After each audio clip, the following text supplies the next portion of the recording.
get a call from her as soon as I land, and she's like freaking out. I'm like, what's going on? And so she's like, did you hear what happened? And I was like, no, what happened?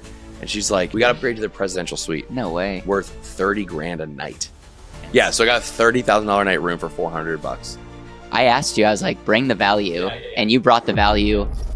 Eli, we're in Austin, Texas. My man, I have a gold Amex card after seeing you speak at Carlton Dennis's event, and we've had multiple conversations. You're one of my favorite people to talk to because you're life-giving, you care deeply about the people in your life, and you're also talking about a subject that I find lots of people lean in when I even talk about it. Mm-hmm. I know about 10% or less of what you know when it comes to the possibilities of living an amazing life with using credit card points. And you actually have a business where you help people day in and day out maximize their spending, utilize credit cards, and then do amazing stuff on the back end, trips. My hope is to make this a masterclass on, why we should listen to you. But I would love every single person that's watching this or listening to this to maybe have one takeaway that it makes their life better because of the hacks that you're going to give us on how to live more intentionally using credit cards. Thanks for having me here, and excited to share it. And I think it's a really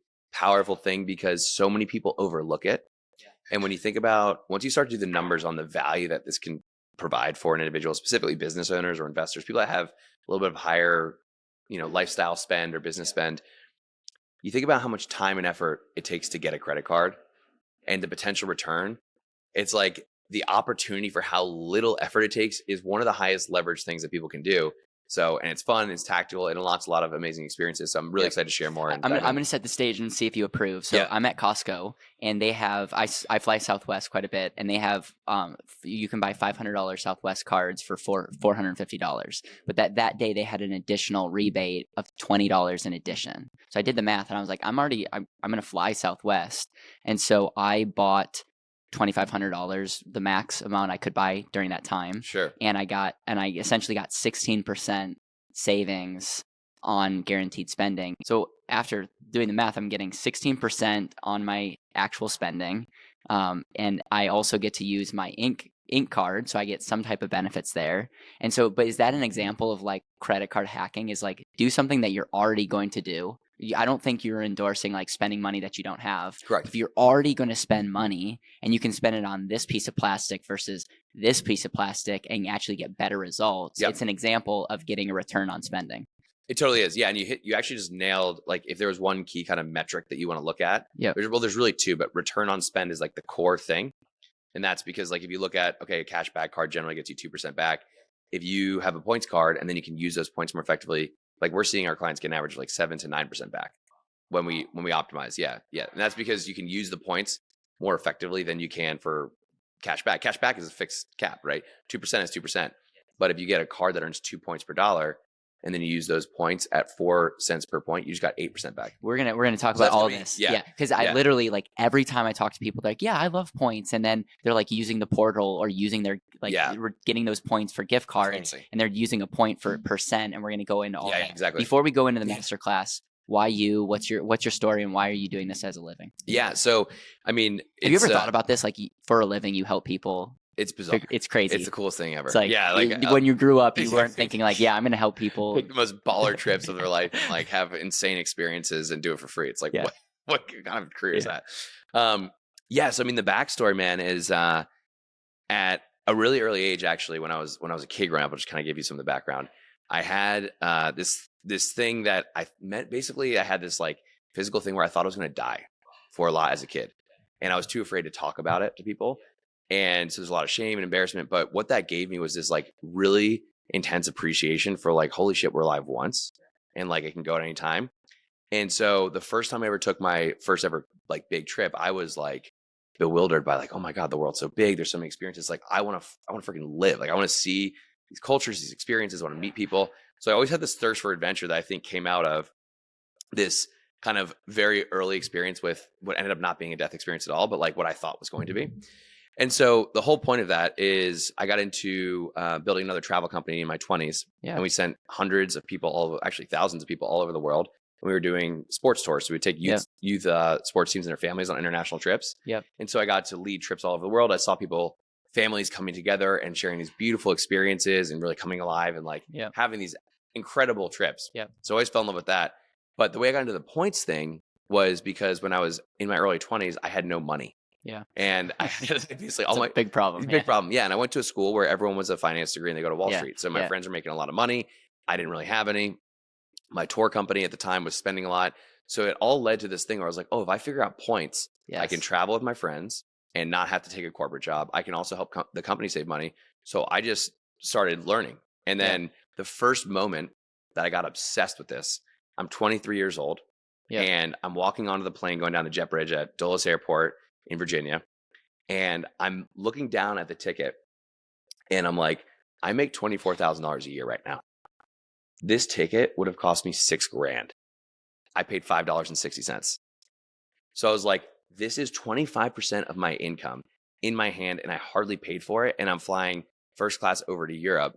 That's unbelievable. So I was like, I have to learn everything about this. So I nerded out and then started a side hustle, thought it would be just like a fun little side gig and then turned into a brand. And then it kind of just exploded.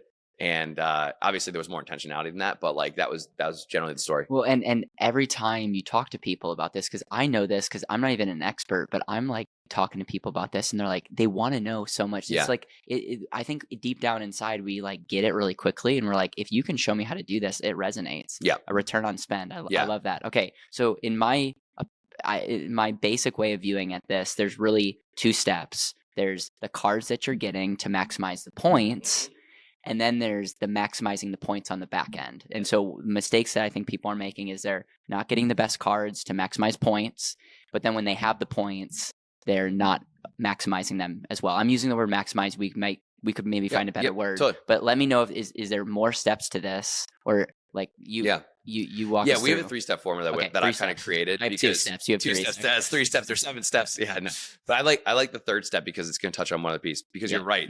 Those first two. So you could say maximize your points, which would mean are you earning the most points and the most effective points from every dollar you spend? That's good. That's really good. You have to have the right points. Not all points are created equal. No, it's like currencies. It'd be like, hey Caleb, I'm going to pay 500,000 pesos. You'd be like, no, I want USD. Like, give me the USD, right? That's really good. So you need the right type of points. So, and that's different for everyone based on what they spend on, where they fly, the airport they're close to, their goals. Like different currencies kind of matter differently for different people. The second step is to multiply the value of the points. So, an example, if you wanted to take a $10,000 trip, you go to Amex Travel, you're getting 1 cent per point. And if you multiply the value, let's say you get 4 cents per point, that trip is essentially 75% off. Yes, I love that. Yeah, so that's huge. So if you get those 2 steps right, you're crushing it. The third step is going to be to optimize and upgrade your travel. So that's going to be like, are you maximizing the perks, the benefits, the lounges, the suite upgrades you're getting into hotels? Are you getting, free bags when you try? It's just like the little things throughout. Are you skipping on the lines at the airport? So that's like a side benefit that you get from having the right cards. But it's definitely a key thing because if you can be getting $1,000 a night suite upgrades for free whenever you travel for a conference like this, that elevates your experience. It makes things way more enjoyable. Okay. And that comes from the right cards because you unlock status, you unlock benefits, you unlock things that most people don't realize that they could get. Yes. And that just makes the experience much more comfortable, luxurious, easeful, better. Okay. So should we start with step 1? Step 1 is how do we maximize the right points? Yeah. So when we do something like I call it setting up a point multiplier machine because that's what we want to do. We want to multiply the amount of points you're getting. But there's 3 steps to that. So you want to basically review the current cards that you have and look at, are they earning the right points and are they earning the most possible based on my spend? Okay. Then what you want to do is you need to get the right cards that do earn better points than the right points. So I'm going high level and then we'll dive in. And then the third piece to that element is you want to just make sure you have the right expenses on the right cards. Because what happens for a lot of people is they actually have some of the right cards, but they have the wrong expenses on those cards. So an example would be they have an Amex Gold and an Amex Platinum, and they're like, well, the Platinum is the best card because it's the most expensive, it's the shiniest. And so they go to dinner and they throw it on the Amex Platinum thinking that was the smart move. When in reality, the Gold, even though it's a lower cost card, it earns 4 times as many points for groceries and dining. So when you're shopping for those things, if you're using a Platinum, you're getting 25% of what you should. Easy change, 2 seconds. So that's a really basic one. Same thing with ads and stuff like that or software in a business. People will just throw everything on a business Platinum card. And the business Gold earns 4 points per dollar on software, advertising, dining, things like that. And so if you have that card on those expenses, you're juicing your points. So that's kind of the philosophy, but there's the key is the right points too. So there's different types of points here. And the way to kind of chunk these out is there's what we call transferable points, and then there's non-transferable points. So what that means is there's points that you can earn with these banks that have partnerships with airline and hotel loyalty programs.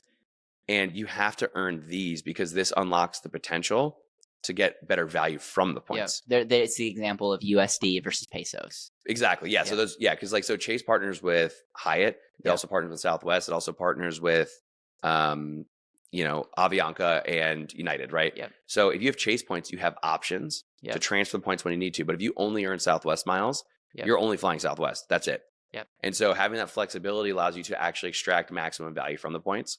So the two I typically recommend there are Chase and Amex. Yep. There's There's a few others too.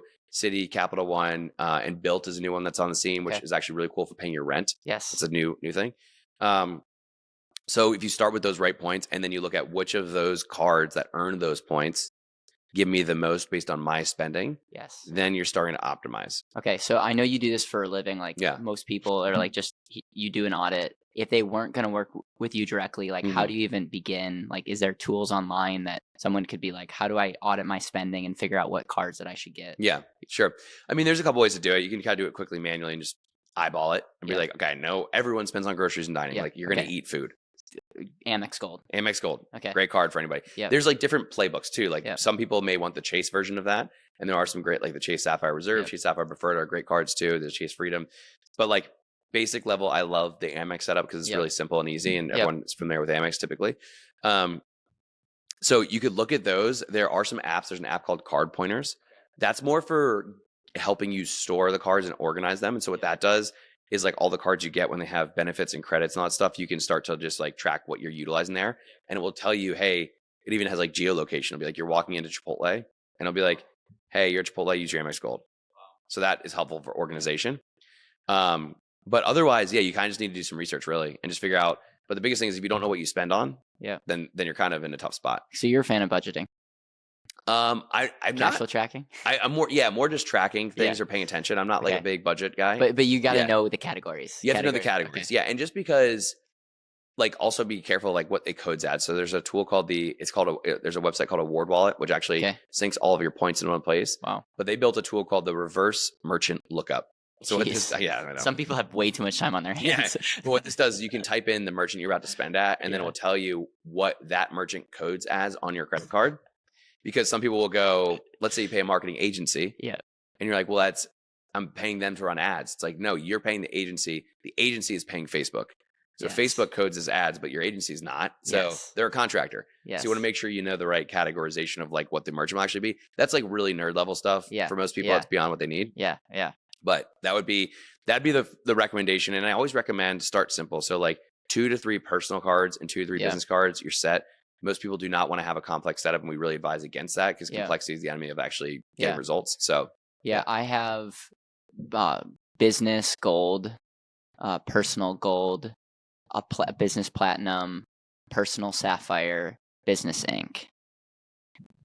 Personal. Say that one more time. So on the business side, I have platinum gold ink. Platinum gold ink. Okay. Chase ink, and then on the personal side, gold, sapphire. That's it. Okay, cool. Yeah, that's solid setup. I mean, that's great. So it's just, but I guarantee you, I'm not. I got the gold because you yelled at me in a nice way. You're like, dude, why do you not have a gold? So I just start spending money on gold. Yeah. But I don't have a game plan on like I'm the person that has to better understand my categories. Yeah. Yeah. So you're getting like you're definitely getting like some really solid high leverage points earnings now. Yeah. Because you switched to the right programs. Chase and Amex are amazing. And you have some of the highest earning cards. So generally speaking, that's good. The next thing we want to look at is, are there other categories that we're spending on that you're not optimized on? Yeah. And then for those, are you using those cards like on the wrong expenses? Probably. Basically? Yeah. Because there could be a couple other cards that we'd want to throw in there depending on what you spend. You can also put payroll on a card. You can also put your mortgage on. There's ways to put. Talk to me about those two things because our mutual friend does that. And I'm like, sell me on it, dude. Yeah. Because I guess here's the point. It does it cost you 3%? Yep. But you're saying if it costs me 3% and I can get a 6-cent benefit, I'm arbitraging 100%. Is that the pitch? No, you nailed it. Yeah. Okay. Yeah. So think of it this way. Let's say you're going to spend same thing with your mortgage. Yeah. $100,000 on payroll. Yep. you're going to pay 3% fee. That's $3,000. Okay. If you have a card that earns 2 points per dollar, so this would be like the Capital One Venture X or Venture X for business is 2 points per dollar on 2 points per dollar on everything. On everything. So if you have that card, you're earning 2,000. You'd be earning on $100,000. You'd earn 200,000 points. Yeah. Okay. If you use those effectively, could be like $1 million value. No, 200,000 points would be worth probably on average for me, that's worth an average of like 8 to 10 grand. So I'm saving five to 7. And when I said $1 million value, when I meant $1 million points, but so you would get. You're saying. So you would get the value of like 600 to 800,000 points. Exactly. Even though you have 200. Yeah, like the normal way you could compare it like that. Yeah. Okay. Exactly. Okay. If you just want to think cash value, again, if I get 8% back and I spend 100K, I'm getting 8 grand and I'm spending 3,000 to get that. The other piece, and this is not tax advice or anything like that, but that 3% fee, if it's a part of your business expenses, that's your domain. I don't know if that's don't sue us. That's kosher or not, but that would be that would be a fee that goes to the company. Yeah. And the points can be used for personal travel with no tax implications. Yeah. So this is another epiphany that I had maybe 2 years ago. I was like, points are probably the greatest tax loophole in the tax code. And hear me out here, because you can spend money on business, but then personally use the points. And that's not even like a under the table. Like that's like they know you're doing that. They know. Yeah. And they so code it as a rebate. That's why. Technically, you could have millions and millions and millions and millions of dollars of points and pretty much live tax free. Mm-hmm. Yeah. Can be done. That's why I tried to start 2 companies that spent a lot of money in the last 4 years. You know, these done for you e-commerce companies. There was 2 times where I was like, dude, I know you run this done for you thing and like you're gonna get me I'm like, I don't care. Just spend 100 grand a month on my card, please. Yeah. And make sure I break even and don't lose money. That's great until they stiff you. Has that ever happened? No, the companies both failed anyway. So it was a terrible idea. That's called the tail wagging the dog, which I also advise against. That's the example of someone doing a tax strategy, but they actually spend a lot more money in the process. And so it's like they're actually not living wealthier. They're just trying to like not pay the government. Yeah, but exactly. They end up losing more money. Right. Yeah, some interesting psychological patterns in that. But yeah, so no, you're totally right. You're totally right. I mean, it's one of the craziest things because you do those numbers, and especially for big trips, like that's where I love to specialize, and our team does is like big trip, like the life changing like $50,000 Maldives trip. And if you think about that, if you're taking a distribution from your company and using after tax money for that trip, you're paying taxes on that, right? And if you don't have to use you don't have to. Yeah, I mean, in a way, it could be. I mean, that could be like a $65,000-$70,000 trip after tax. Exactly. But then if you could do that all in points, I mean, dude, that's wild. Yeah. If you start looking at the compound effect of this. Okay. Exactly. So anything else that we need to talk about on step 1? So we covered, the only thing is a lot of people think they need to get the airline card based on like where they fly a lot, right? In their local airport. So here's the thing on that. Getting the right cards needs to be custom built to the individual. I'm just going to give you the quick rule of thumb on status and if you should have the airline cards, because you shouldn't just have the airline card for miles. If you're going to have an airline card, it's mostly going to be for the benefits you get, like free bags and stuff like that. And that can be a good reason to do it, or because you're going to get status, because a lot of these airlines actually change their programs to where you're going to get top level status through spending your way there. So like Delta and American, you can get the highest level status without flying a single mile. You could just spend. Okay. And so for a high spend individual, that can make sense. Now, basically there's kind of some conditional thinking on this, but like if you're going to travel a lot, you fly one airline consistently, and you can hit the top level of status, then in your card plan, it may actually make sense to have an airline card or two because the benefits are going to be worth it. Okay. But most people, what they end up doing is like, well, I fly United because I live in Denver. I fly once a month, and they do all their spending on a United card, and then they don't really get top status. So they're not even getting upgrades because if you live in a big hub like United, like, and you're competing against a bunch of people that have top level status, you're not going to get the upgrades. So now you just had a huge opportunity cost of your spend on the wrong card, and those points aren't as valuable. So that's the thing with status. You want to be aware. Hotel status is kind of different, which is where I think everyone should have some hotel status because it's so easy. Yeah, and that's where you recommend a platinum because it makes it easy to different cards. We can get into that in the third step. Okay. But I would just say rule of thumb on hotels: if you're staying in a hotel 20 to 30 nights a year, getting status will be meaningful because like some of these suite upgrades are $500, $1,000, $2,000, $4,000 a night. Yeah, and you get a few of those, it's like tens of thousands of dollars potentially in free travel benefits that you get from having status, but you still only really want to get it if you go to the top level. And that's why the Amex Platinum isn't optimal for that, because it only gives you gold status, which is like, you might get a nice corner room, but you're not getting the big, like, I'm epic. the kid. I'm the guy in the corner room. Yeah, I got an upgrade. Yeah, exactly. And look, that's cool too. But like you could be getting big suites. Yeah. You could be getting, 1-bedroom suites. I've gotten upgraded to, this was the most insane one. I can tell a quick story on this. Yeah. Okay. So I'm in Denver, Colorado, flying back to New York to meet my girlfriend for Christmas 2 years ago. We're going to New York City. We're early into our relationship, so I want to impress her. So I book the Park Hyatt, New York City. 5-star property, epic place. Base rooms are like $1,200 a night. And I used 45,000 points. It was already a pretty good deal. Wow. So over half off like what you would get through the Amex portal or Chase portal. So I'm already excited.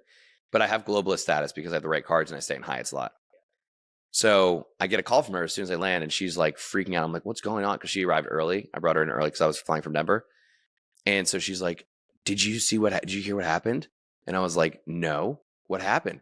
And she's like, I can't tell you right now. You have to get here. And I was like, is this good? Is this bad? Yeah. Please, I'm like freaking out. We got upgraded to the presidential suite. No way. Worth $30,000 a night. Eli, did you feel like a total baller? Exactly. I was like new girlfriend, like girl I'm gonna end up marrying. Like she got it too. They're like, oh, we've upgraded you. She walks in. It's a 2,300 square foot apartment. It comes with a butler. It was insane, dude. Yeah, it was 45,000 points. Yes. You got that experience. Yeah, so I got a $30,000 a night room for $400, basically. That's wild. Yeah. That's so, wild. and I'm not trying to promote that will happen for you, but stuff like that happens. That's one off. It's increasing your luck surface. We guarantee you it won't happen if you're not making the right shots. Yeah, and it's never happened for me. But getting suites that are $1,000, $2,000, $3,000 a night, like that is very common. Okay. Yeah. So one other thing I want to say, then I'd love this conversation. So I also, a lot of the credit card, like gold, platinum, and sapphire, I believe, and then even ink, all of them had some type of sign-on bonus. So great. Yep. The problem is I already got the sign-on bonus. I know that there's some people that like have a freaking tons of cards. Rolled extra cards, yeah. Like they're like cycling them out. Does that hurt your credit? Like, what is the strategy? Like I'm the guy that has the same sapphire for the last 5 years. Yeah. Am I dumb? Like, do you do that kind of stuff, or do you cycle them out? Like, help me understand. Yeah. Like, how do I continue to maximize in that area? I'll tell you how you should probably think about it, and I'll tell you what I do, because those are probably two separate things. Yeah. I mean, I'm a nerd on this. I've been doing it for 10 years, so I have like 40 credit cards. Okay. But I'm not saying I don't recommend that to any of our clients, because it's overwhelming. It's a lot. Yeah. And I've been doing this for 10 years, and I'm a nerd. So for you, I always, again, 3 to 5 core cards is the key. Getting them more periodically is fine, but here's the key: is your credit impact, especially for people that are probably listening to this. Maybe they're real estate investors. Credit's pretty important, right? So for us, actually, for our clients, their credit score tends to go up because we're also looking for ways to optimize their credit profile that they're typically missing on, which I can talk about if you want. But the key here is, first off, business cards don't report to your personal credit score. Okay, the inquiry for the card will, but some of these banks, you're going to get a soft inquiry. Like Amex, after you have your first card, the second card, third card, fourth card, fifth card are generally soft pulls. And if it's a business card, it's a soft pull, then on your credit report, there's like no evidence of it even happening. So totally good on that side. Other business cards, usually you'll have an inquiry, and some banks will allow you to get 2 cards in the same day for 1 inquiry. So you want to like strategically do that kind of thing if you can. And then if you get like a personal card, 1 or 2 a year, as long as you have a few other older personal cards on your credit profile that balance out the average age of history on your report, then your score is not going to be dropping significantly. Yeah. If you have really new credit and low credit, then there's some strategies I can share around boosting your overall score, so that can help. But generally speaking, 1 to 2 new cards a year isn't going to hurt you. Okay. But a lot of people just want to have the set playbook and go. What do you do? Like, I wouldn't just cancel my Sapphire and get a new one. Yes, like, it's a great question. What do I do with my personal Sapphire? Yep. I get new businesses, and technically every business that I start, I could credit card hack. Yep. But like, what on the personal side, I have a personal gold, personal Sapphire. Yeah. How should I look at that? Great question. So for those, what you want to do is you evaluate, is this going to still fit into my spend category? Am I getting the value? And then you look at the annual fee and be like, is it worth it? Because some cards don't have a fee. Okay. Right. And so if that's the case, then what you want to do is you definitely want to keep it open, and you want to put like 1 recurring payment on it, even if you don't use it. I have a card from 12 years ago, like Wells Fargo cards. I don't use them ever because they're not great points cards or anything. But I just put on a recurring subscription every month. because it keeps the card open, which means my average age and credit history stay. And number two is if it's a $5 payment or a $5,000 payment, as long as it's on time, you're building up your payment history, which is your number one factor of credit. Love that. So what you want to do for your cards, if you decide, you look at them, hey, I'm not getting the value on this one I am, cool. You'll keep the one that you are, and then you would downgrade your other card to a no fee version of that card. So for your Chase Sapphire, you can actually downgrade to like a Chase Freedom. And there's no fee on that. And then you set up the subscription, you put it in the sock drawer, and you make sure auto pay is on. And then it's like, okay, cool. Now the purpose of this card is to keep my credit history building. So ideally for personal cards, you don't really want to cancel them as much as you can. If it's a newer card, would you then sign up again for the Chase Sapphire for a bonus? So there's rules on how frequently, depending on the bank, of how frequently you can sign up. So like Amex has what's called once in a lifetime language, where you can only get the bonus once per lifetime per card holder. And then occasionally there'll be opportunities to kind of skirt around that. With Chase, for example, they have something called the 524 rule in general, which means if you have 5 or more personal cards in the last 24 months, you won't get any of their cards. And then with certain of their cards, you can only get the bonus once every 12 months or once every 24 months or once every 48 months, depending on the card. So it's very like, there's a lot of a lot of loophole. It's like the tax system, right? It's like, you can do that if you do this and you do that. And based on your situation here, and you do, so that's why it's like when we do the plan, when we do this for people, we're thinking about all this stuff. Most people just don't know they don't know. Everyone I talk to is like, I don't know, understand it, but it's cool. Yeah, exactly. Okay. So, and then any quick thing you want to say on helping someone build their credit? Like you said we could touch on that briefly. Yeah. So the on-time payment thing is big. That's one of the biggest mistakes people make. Number 2 is going to be if their credit's low, to get an authorized user. So what that is, like a parent, a family member, someone who just has to have one card with a high limit that has long average history and 100% on-time payments. You just want the history from that card onto your report. You don't necessarily need like them to have great credit across everything. It's just the one card. What they'll do is they'll add you. That card will now show up on your credit report. And when that happens, you're not getting the card, so you can't spend on it. It's not like they're giving you the card and it's like, oh, now like if your credit goes to shit, like they're screwed. It doesn't work like that. It's a one-way street. So the credit history from that card will go to you. So one of the things people do is like their utilizations may be high or they have a late payment. If someone adds you where they have a 20-year-old card with a $30,000 limit, and they add you to their card, then all of a sudden that's now on your credit report, and your score's going to juice 20, 30, 40, 50 points. I love it. And should we be on an annual basis asking for credit increases? You can, but some banks will give you an inquiry for that. Okay. So you got to be careful what banks. Yeah, exactly. Okay. But I do recommend having I have my VA do this, but she'll negotiate annual fees. So no way. Yeah. Oh yeah. You reach out to the bank and be like, hey, you have to say the word cancel. I was thinking of canceling.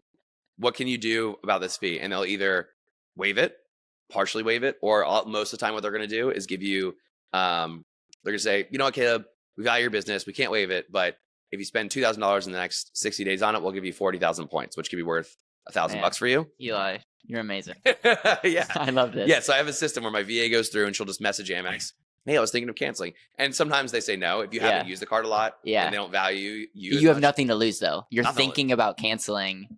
I thought about it. I'm not going to cancel. Right. I'm just thinking of canceling. What else can you do to sweeten the deal? It's like, this is expensive. There's a lot of perks that I'm not using. Okay. Step number 2, if we have not already given enough value, this has been amazing, man. Step number 2 is making sure your points get maximized. Yes. So what's the process there? I will say I talked to somebody who had over $6 million 6 million Amex points, spending it all on platinum. Mm-hmm. You're going right through Amex Travel, right? Doesn't have TSA pre-check and has never been in a lounge. And gets to the airport 3 hours ahead of time. So you know who you are. We love you. And I was just like, I have somebody that's going to freaking blow your mind. Blow your mind. Yeah. So that's an example of, and then when we were talking, they're like, what we do is we transfer that into little gift cards. And I'm like, there's a better way. Yeah. I'm not able to tell you all the better way, but I will make a podcast and send it to you. Yeah, totally. So tell me how you maximize your points. Yeah. Well, first off, I just want to say, like, if they have that many points, they've probably been very successful in other areas. They're very successful. Your focus on that is probably why you haven't gotten this right yet. And so I don't blame you. Like, kudos, and I don't necessarily think spending 30, 40 hours researching this on your own is effective for most people. So hence your business. Exactly. For the right person. But so first off, we want to change the cards because 6 million. And I talk to a lot of people like that. They're like, no, I'm good. I already have a lot of points. I want to use them better. I'm like, yeah, I know you have a lot of points, but like, wouldn't 12 million be better than 6 million? Like, yes. Let me think about that. Yeah, Yes. yeah. Why would you overlook that? It's like, okay. So, anyways, so using them. So yeah, so there's different levels to using them. The worst ways are using them for gift cards, using them for cash back, or using them for Amazon. Yes, and Amazon makes it so dang easy. I know, man, it's tempting. They're like, come on, just use the points. So I have an example when I present to people where I'll show a visual, and it's like, this is what 225,000 points gets you on Amazon. It's like a fancy vacuum. This is what it gets you through Amex Travel, and it would be like basically people scrunch up an economy flying to Europe.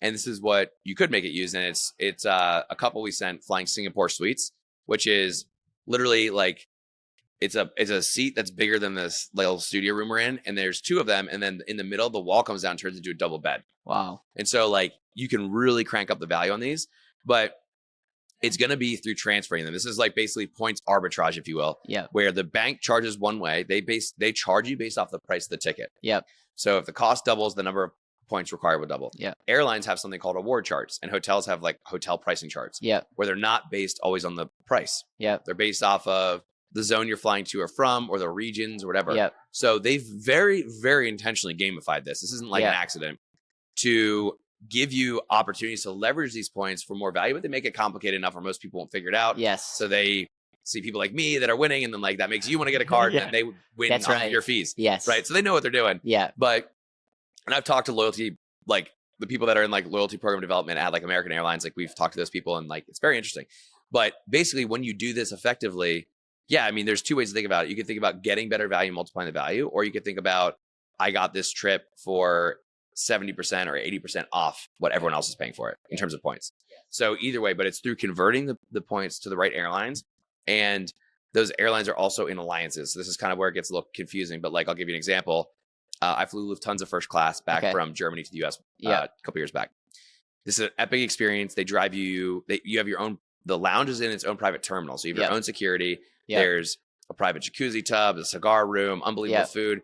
They pick you up from that lounge in a private Porsche and drive you onto the tarmac to get on the plane. You're then flying first class home. So to book that, you can't convert Amex points or any points into Lufthansa. They don't have a partnership.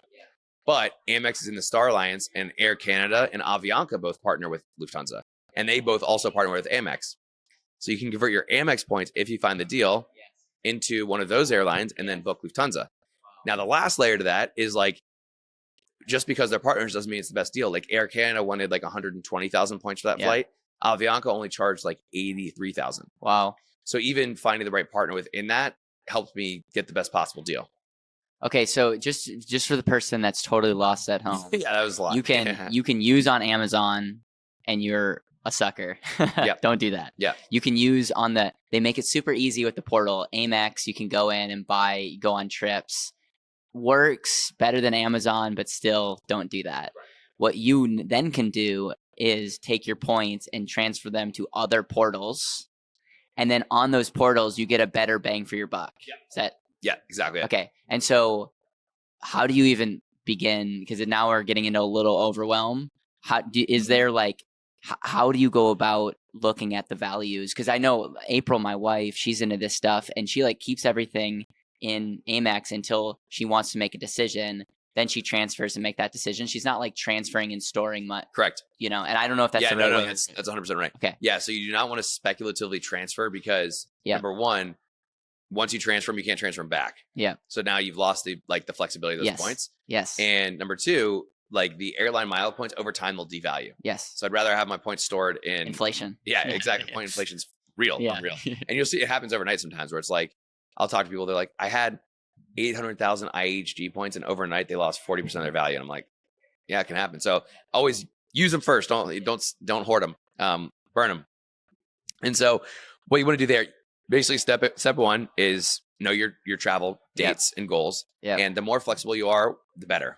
Okay. Meaning flexibility on dates and flexibility of routes, specifically for international trips. If you're flying, you're flying down to Austin, and it's a domestic flight, 2-hour flight. You want to get here for an event. You don't want to have 5 days of flexibility. Yeah. But I'm flying to Europe in 2 weeks. Yeah. I just actually booked the flight this morning. Nice. But I had to search out of different airport hubs and different dates to find the deal. Yeah. Okay. It's out in New York. I'm going to be in DC with my family, but I'm just going to hop up to New York and take the business class flight from there. Yeah. Okay. because that's the best experience. Yep. So now you've got that. So once you know that, then you're going to start finding which airlines have the best deals. And there's different tools out there that can help with the searching. Some of them are good. Some of them suck. Yep. So it's hit or miss there. If you search manually on the site, you'll always find the deal like legitimately. So then you're going to search the airlines that either operate that route or are in the partner alliance of the airlines that operate that. So the example is like if you're flying Lufthansa, you would search on Air Canada's site and so on and so forth. Yeah. Then you'd say, okay, I have the deal on Air Canada. Which of the points that I have can transfer to Air Canada? Okay, so like, all right, got Amex points. They convert to Air Canada. Great. I know I have the deal. I'm now going to convert my points into Air Canada. You basically just go into the Amex travel portal. There's a section that says transfer points. You punch your loyalty number in for Air Canada.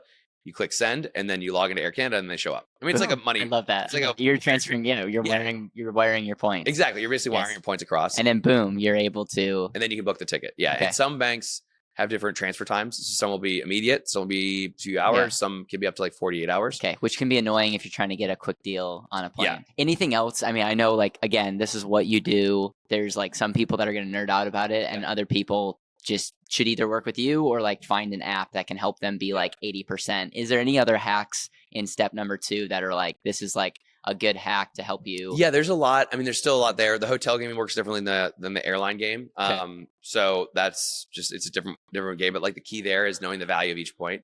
Yep. Because what will happen with point inflation, you might see a card that says, hey, you're going to get 150,000 Hilton points. And people are like, wow, that's way better than my 60,000 point Amex sign up bonus. It's like, no, it's not.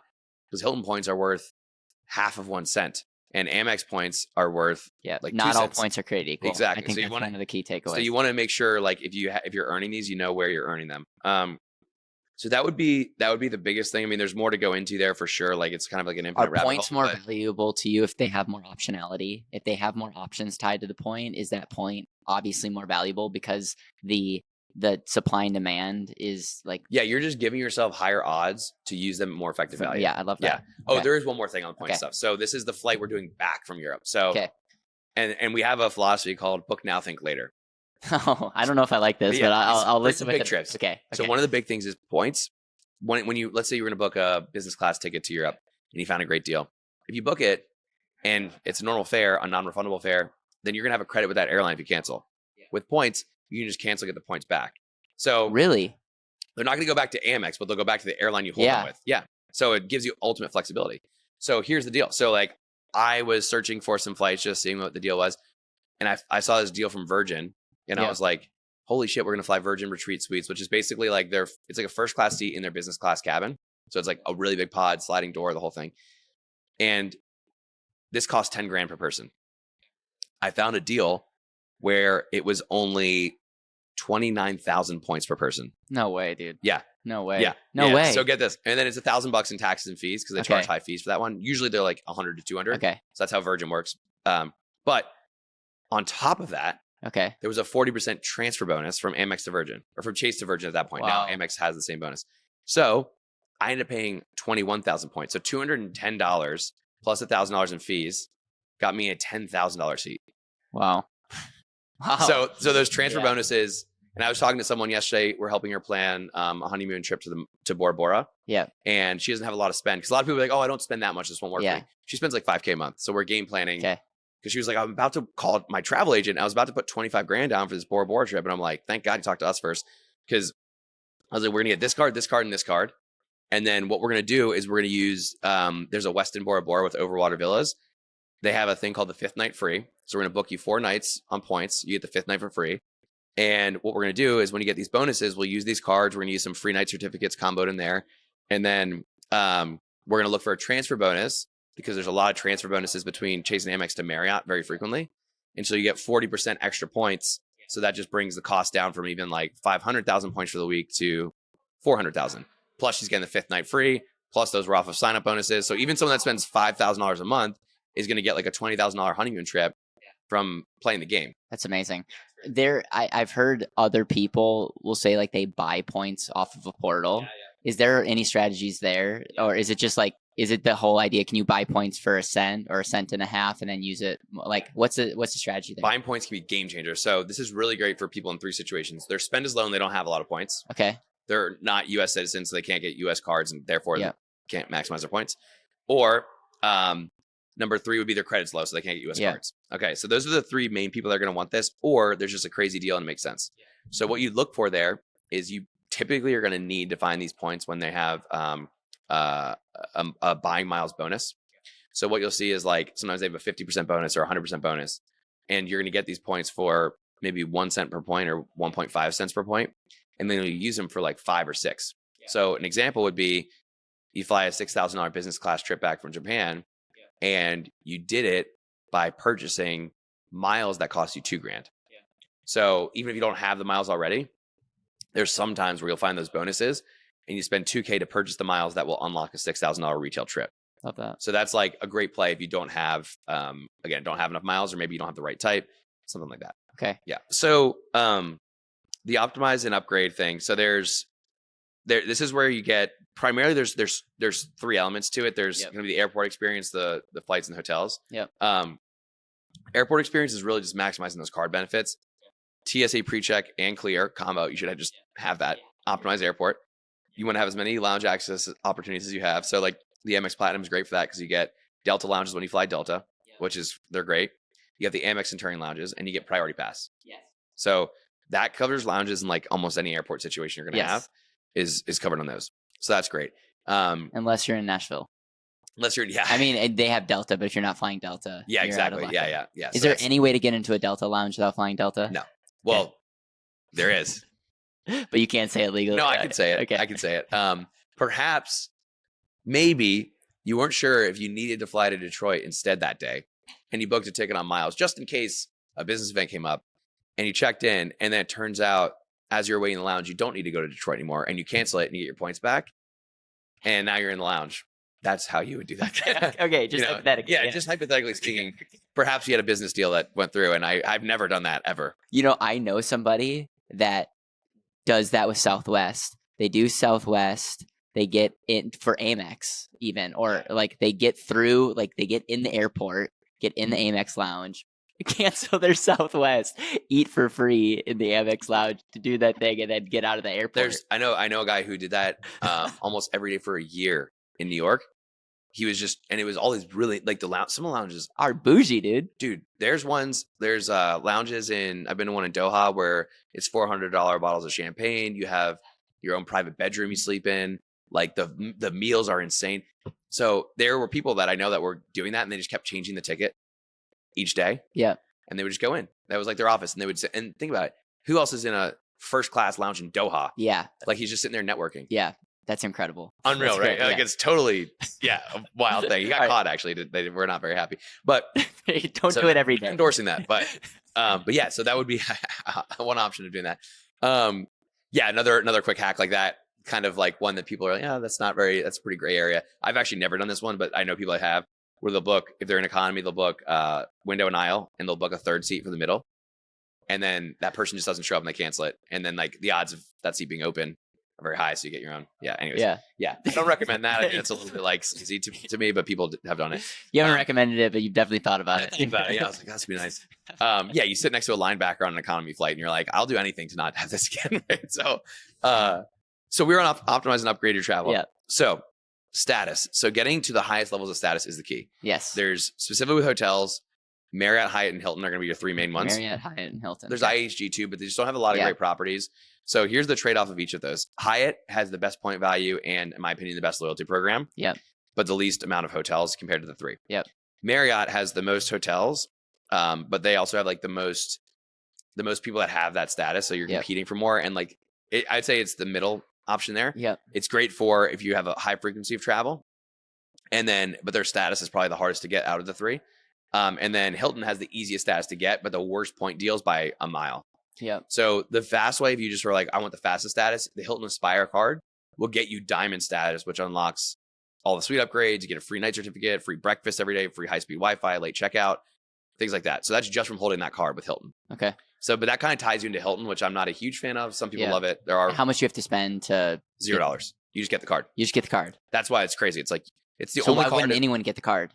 Is there any downside? There's an annual fee. Okay, of how much? I think that one's, is it 500 or 600? Okay, so you definitely need to go at least a couple times. To make but it's a no-brainer card for most people. Like just because the annual the sign-up bonus is big. Yep. you get a free night certificate too. Yep. And then you have the diamond status on top of it. So Yeah. like Okay, you're getting done. thousands of dollars for $5.95. And the benefits of the card are good too. You have you get $200 hotel credit. You'll get lounge access. So, but if that overlaps with like your Amex Platinum, then you're not really fully utilizing it. So that's where also you want to look at what are the benefits from this card and this card and how much of them are overlapping. And now I'm just paying 2 fees for nothing. Yeah. So that's going to be part of it though. Hotel status is going to be, after we've got that airline piece down, hotel status is going to be the biggest lever. And that's going to be between one of those 3 brands. With Hyatt, you can spend your way there, which is really cool. And then with Marriott, you have to hit a certain number of nights. But if you combo the right cards, and then if you stay like 20, 30 nights a year, you're going to hit that. Nice. And so for Hyatt, you want to get to globalist status, which is the highest level. Yeah. For Marriott, ideally to titanium. Yeah. Because, and then for Hilton, you want to get to diamond. And those are the levels you want to be at, because when you actually, like, if you actually want real, like, meaningful upgrades, you're going to get them a lot more frequently if you get there.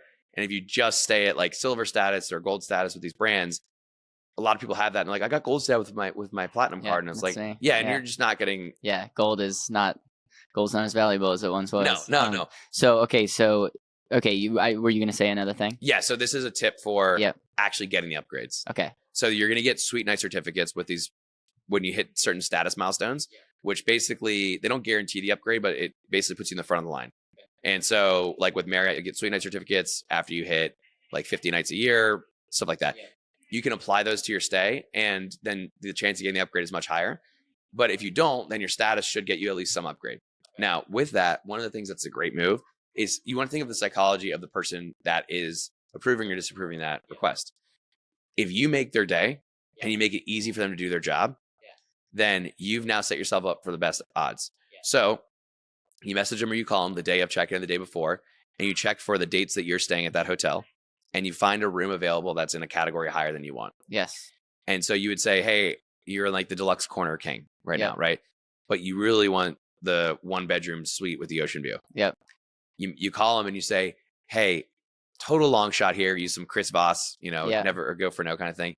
Probably a crazy request, right? But I saw the ocean suite is available. It's a really special trip for us. I checked all 3 dates. I do have platinum status. I've been upgraded before. That's why I love Marriott. I'm so loyal to you guys. If you could do that, that would make my trip. So when you're walking into a hotel, you know what rooms they have available. Not every single one, but I know which ones I want. Yeah, that are available. Okay, yeah, that's my biggest problem is like, I don't even know what to ask for. Yeah, just go on their site and look.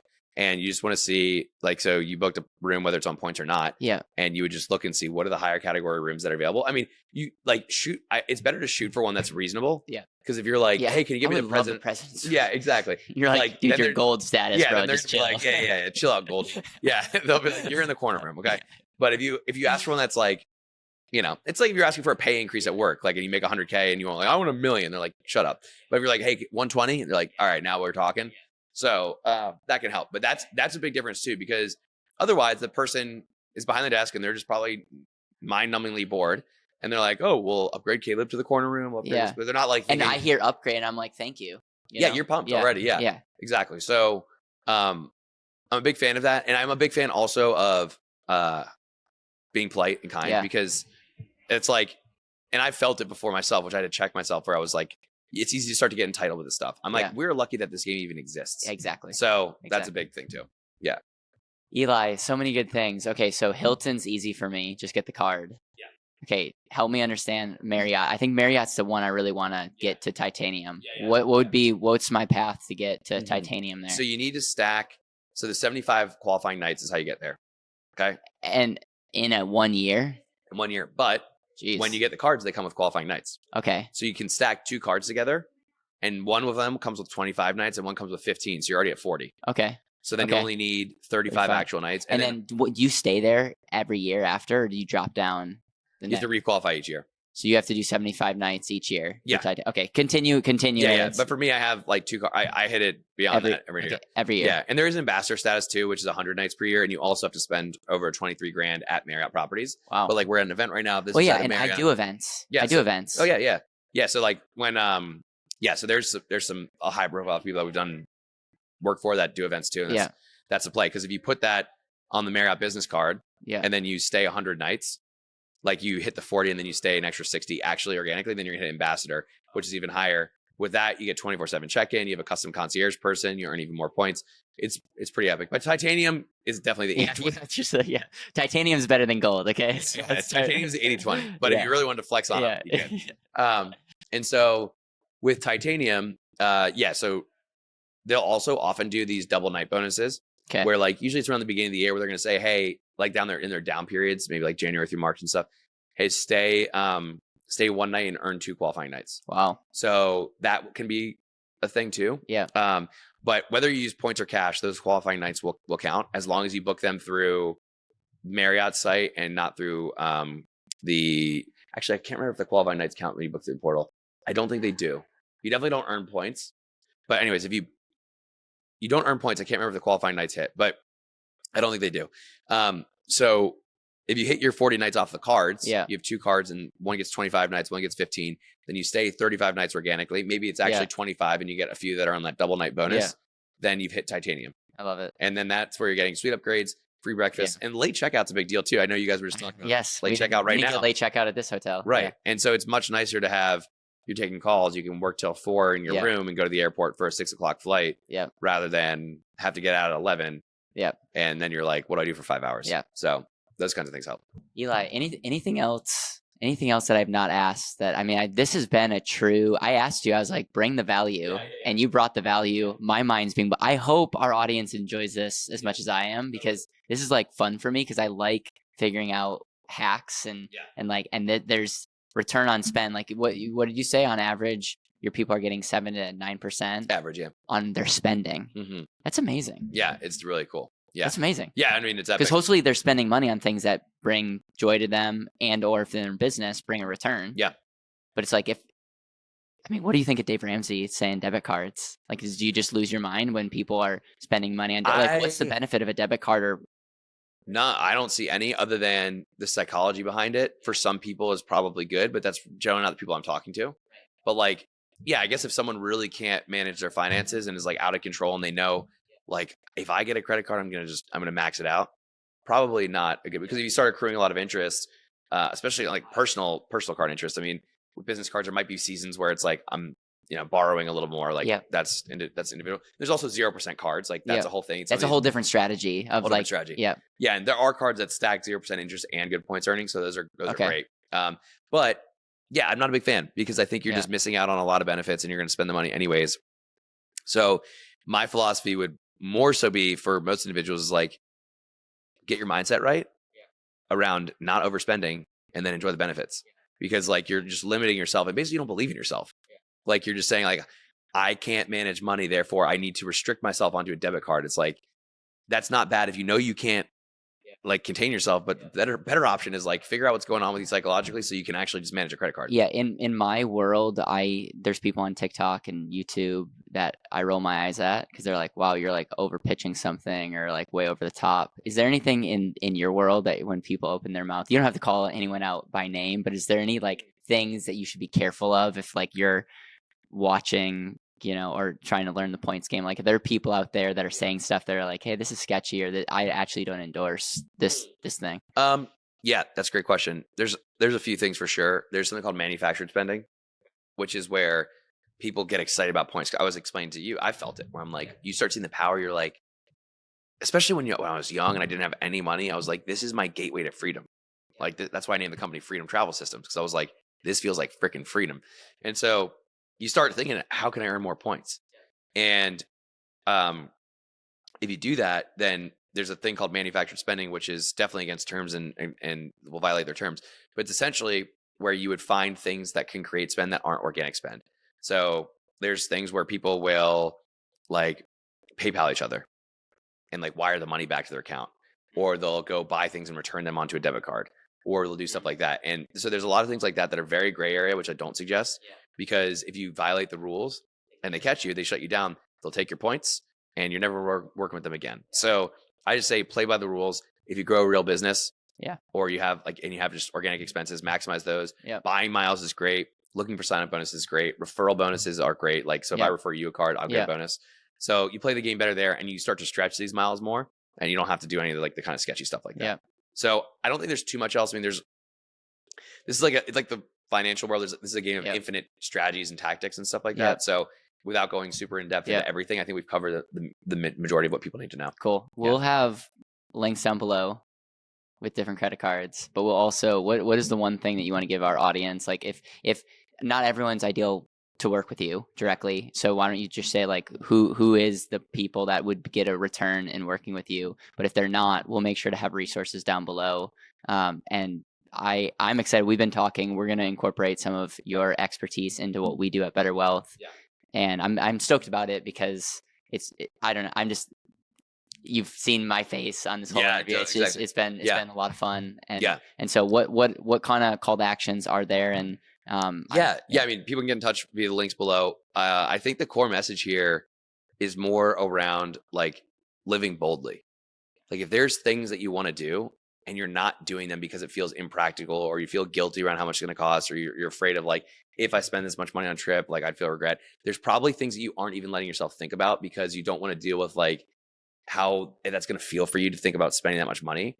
And when you start to get this right, you get to be like, let's go. And especially for, guys that are in relationships, that have families, people that are married, or people that want to provide something, like it's such a cool tool to blow people's socks off in their life with, like, that was the corniest term I've ever used, but just do like, I'm taking my girlfriend first class to Europe, paying nothing for it, and we're gonna have the time of our lives. And to me, that is like so cool. And I don't, I'm not that financially wealthy at this point. I would never pay for that flight. I would never pay for it at this stage, but I get to do it now. And so to me, it's about going after the things you really want in life, and travel is one of those things that really brings us alive. So I love it. Who's ideal to work with you? Like, how much do they need to be spending to even think about? 10K is a good amount. A year or a month? 10K a month. Okay, 10K a month. So if you're between business and or personal cards. Okay. So if you're spending over $10,000 a month, you're US based, you travel at least 3 times a year, and you have a desire for big epic experiences in your life. Awesome. Perfect. Yeah. Eli, thank you so much. And I look forward to a very bright future and maybe more upgrades. More first class tickets. Totally. Last question I have for you. So if you weren't going to spend points on hotels or airlines, what would the third category be? So the only other option, so that's actually a great question, because people will be like, can I use it for trains, and like, can I use it for Airbnb? Can I use it for rental cars? You technically can, because you can go through the travel portal, but you're not going to get optimal value. So the only things where you're going to get optimal value is flights and hotels. Okay. I guess I would go through the travel portal and, I don't know, do something that I wouldn't really do. It's flights and hotels are top. And everything else is and only hotels with those programs I mentioned: Marriott, Hilton, technically IHG, Hyatt, technically Accor. But like, those are the ones where you're gonna get the value, because like, let's say you wanted to go stay at the Mandarin Oriental or the Shangri-La or the Four Seasons, you're not gonna get point value. What you can do is you could use some of the benefits called like Amex Fine Hotels and Resorts, and you can get some upgrades, some status, free breakfast, hotel credits for those properties if you do book through there. So you're still not using your points effectively, but you're still getting the perks. But that'd be my recommendation. All right. Thank you, brother. Cool. Thank you, man.